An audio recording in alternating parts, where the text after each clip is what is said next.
Hello, today I'm making Laab with pork, a bright, spicy minced meat dish that's often referred to as a meat salad that originated in Lao cuisine and is widely eaten in northeastern Thailand. To start, we're going to turn on the heat and spread a little bit of jasmine rice onto the pan so that we can toast it till it's a golden brown color.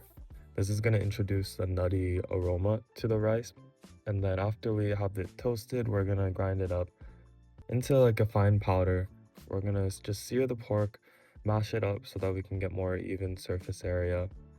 And while the pork is cooking, we're gonna move on to prepping the vegetables. We're gonna start by cutting the shallots, and then we're gonna also prepare our cilantro, mint, and other herbs as well.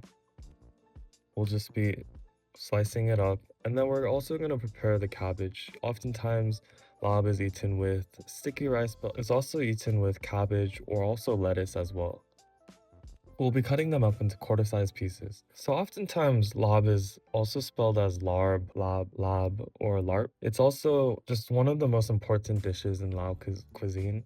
It's often referred to as like the national dish of Lao. Once our pork has decent color, we're gonna toss it around so that we can flip it around. I decide not to flip it often because I want to get that Maillard reaction. That Maillard reaction will add more flavor. So after this, we'll be preparing our sauce.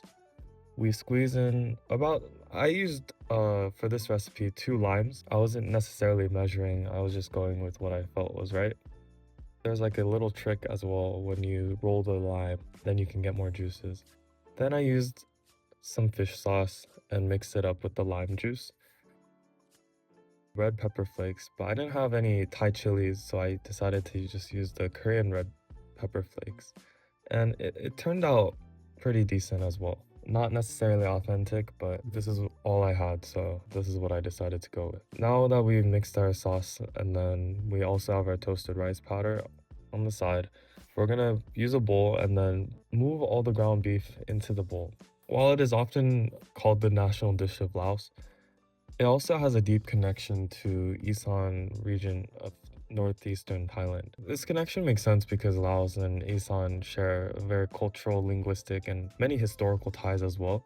So food does not always follow modern borders neatly, and sometimes a dish belongs to people or region, and I think Laab kind of captures that idea perfectly. And we're just gonna put everything inside, just throw everything in with all the vegetables, herbs. We're gonna spread around the sauce as well.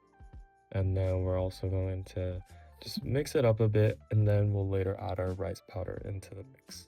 One of the things I like about this dish is that it feels alive. It's not a recipe that you need exact steps. It's just ultimately a style of eating where you try to balance texture, heat, freshness, and ultimately it's the idea of sharing a food. Traditionally, it's eaten with sticky rice or other vegetables, but I only had cabbage, so I'm gonna be showing how to eat it with cabbage. I just took a piece of the cabbage that we cut into quarters, and then I scooped it up and then just pinched the lob and just ate everything like that. And I think cabbage, it really works well with this because the lob itself can be salty, sour, or just very overwhelming. But then I think the cabbage adds an additional nice balance to it. It almost acts as like an edible spoon. And this is one of the dishes where you truly feel that a bite can carry so much history.